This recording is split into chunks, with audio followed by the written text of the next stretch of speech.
আসসালামু আলাইকুম গাইস, সবাই কেমন আছেন? আশা করি সবাই ভালো আছেন।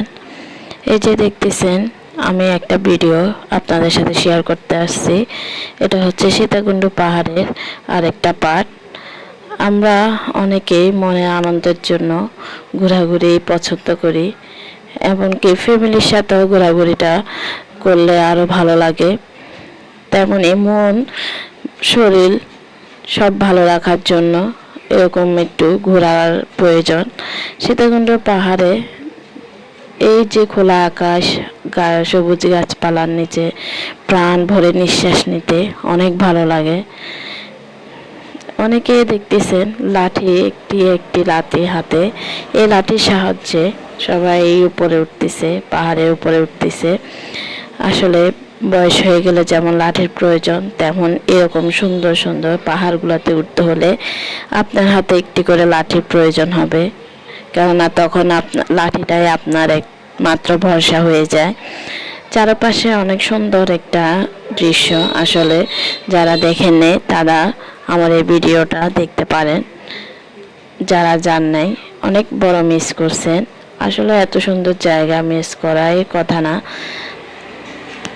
সবাই লাঠি হাতে নিয়ে উপরে উঠতেছে, আমিও চলে যাচ্ছি।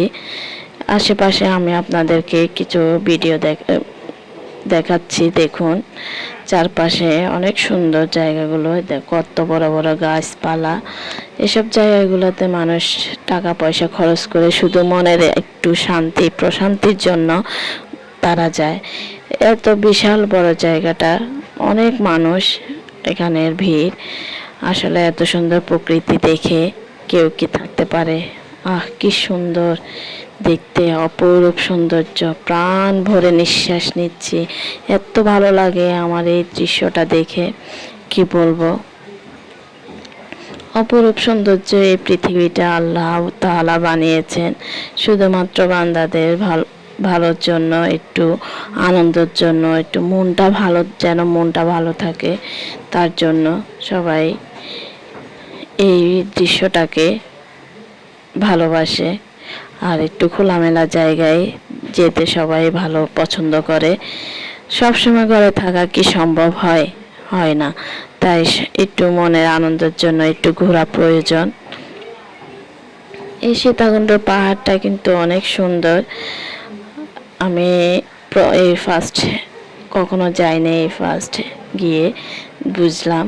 আপনাদের সাথেও আমি এই ভিডিওটা শেয়ার করলাম, যারা দেখেননি তাদের জন্য। আসলে ঘরে সবসময় বসে থাকলে ভালো লাগে না, একটু খোলামেলা জায়গা থাকা, ঘুরতে গেলে নিজের মনও ভালো হয়ে যায়। এই যে ভাইয়াদেরকে দেখতেছেন, তারা এই লাঠি দিয়ে দিয়ে হাঁটতেছে। আমার ভিডিওটি ভালো লাগলে সবাই একটু